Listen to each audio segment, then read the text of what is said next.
কিরে সাদেক, তোর ছুটি হয়েছে 8টা, এখন বাজে 9টা, তুই জিম মেরে বয়ার হচ্ছিস কে? বাসায় যাস না কে? আরে বস কোয়েন না, রাইট কইলে 10,000 টাকা কিস্তি। এই মুহূর্তে আমার কাছে অনেকটা টাকাও নাই গে। মাস শেষ, আজকে মাসের 2 তারিখ, বেতন পাইতে পাইতে 10 তারিখে।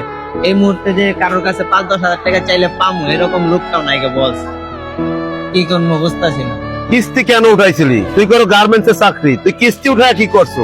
বস আমার বাপে ভ্যান চালায়, আমার বাড়ির পাশে যে জমিটা ছিল এই জমিটা বিক্রি করে 5 লাখ টাকা হয়েছে, আর 1 লাখ টাকা কিস্তি তুলছিলাম। কিস্তি তুললে ছোট ভাইরে সৌদি আরব পাঠাইছিলাম। সৌদি আরব দিয়ে ছোট ভাইটা 1 মাস মনে করেন থাকছে, ধরা মরা খায়া আমার বাংলাদেশে চলে আসবো।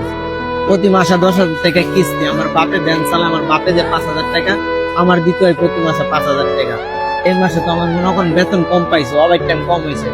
এই মাসে আমি টাকাটা দিতে পারতেছি না বস। তোর বাসায় যাবো না, রাস্তায় গিয়ে গাড়ির তলে মাথা দিয়ে মারা যাবে। এই জন্যই মানুষ বলে লোভে পাপ, পাপে মৃত্যু। আমরা গরিব মানুষ, আমাদের কি দরকার আছে এই লোন টোন কিস্তি এডি করা? এডি লোভ করতে হয় না। কিস্তির জ্বালা বড় জ্বালা।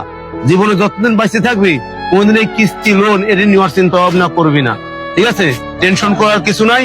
তুই সকালে আয়, আমার বাসায় টাকা আছে, আমি তোর জন্য সকালে বাসা থেকে টাকা নিয়ে আসবো। এরপরে নেক্সট টাইম কোনদিন বাঁচতে থাকলে কিস্তি আর উঠাবি না। দরকার হলে না খেয়া থাকবি, তাও কিস্তি উঠাবি না, কারণ কিস্তির জ্বালা বড় জ্বালা।